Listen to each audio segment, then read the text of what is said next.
Hello, I'm David Kerr. You're watching Shalom World News. Here's your latest news headlines from around the globe.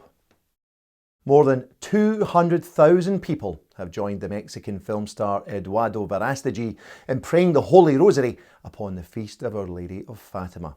The 45-year-old actor and producer, who's featured in movies such as Chasing Papi, Bella and Little Boy, has actually been praying the Rosary each day on his Facebook page for the past 2 months. That's in response to the COVID-19 pandemic. For the Feast of Our Lady of Fatima on the 13th of May, though, Verástegui said he dreamt of 50,000 others joining him online in prayer. In the end, however, over 200,000 people from across the globe participated in the Holy Rosary through Instagram, YouTube, Twitter and Facebook. Ave Maria. Attending Holy Mass significantly lowers your risk of dying from despair.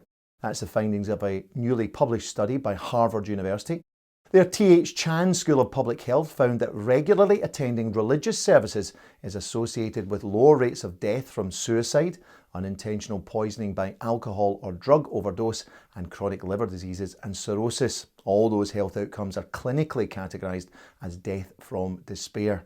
As their sample group, the study tracked the lifestyles of nearly 100,000 healthcare professionals in the US. The findings suggest that attendance at religious services at least once a week leads to a 68% lower risk of death from despair among women and a 33% lower risk among men. That's compared to those who never attend religious services.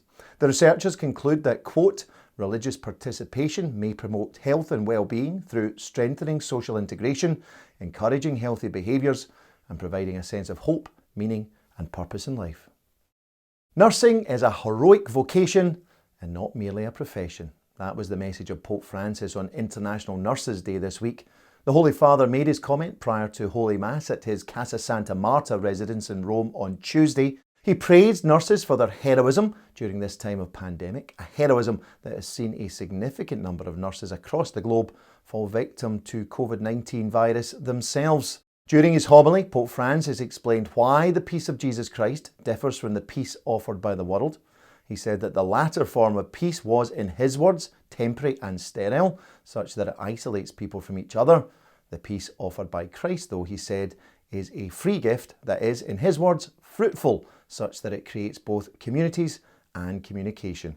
He added that it is this form of peace that is maintained in us even amid life's travails.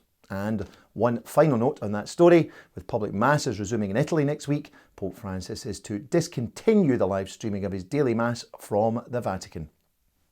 Meanwhile, the Holy Father will offer Holy Mass upon the tomb of Pope St. John Paul II on Monday to mark the 100th anniversary of the late pontiff's birth. Born in the southern Polish city of Wadowice, Karol Józef Wojtyła lost his mother, father and older brother by the time he was 21. In 1978, became the first non-Italian pope in 455 years, taking the name Pope John Paul II.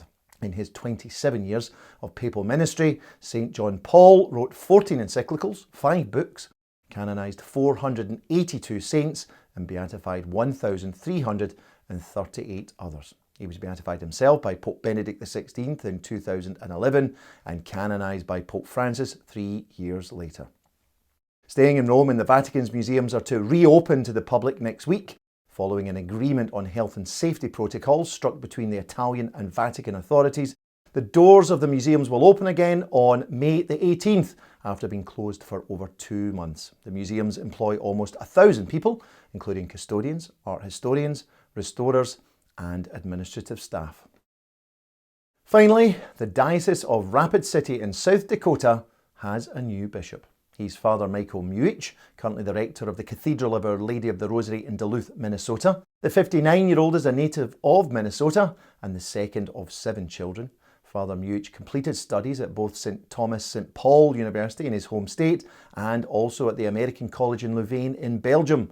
He was ordained to the Holy Priesthood in 1989. Father Muich will be the 9th Bishop of Rapid City and succeeds Bishop Robert Gruss, who was translated to the Diocese of Saginaw in Michigan last year. Congratulations to Bishop-elect Muich. Well, that's all for now. Do join me next time on Shalom World News. Until then, may God bless you. Shalom.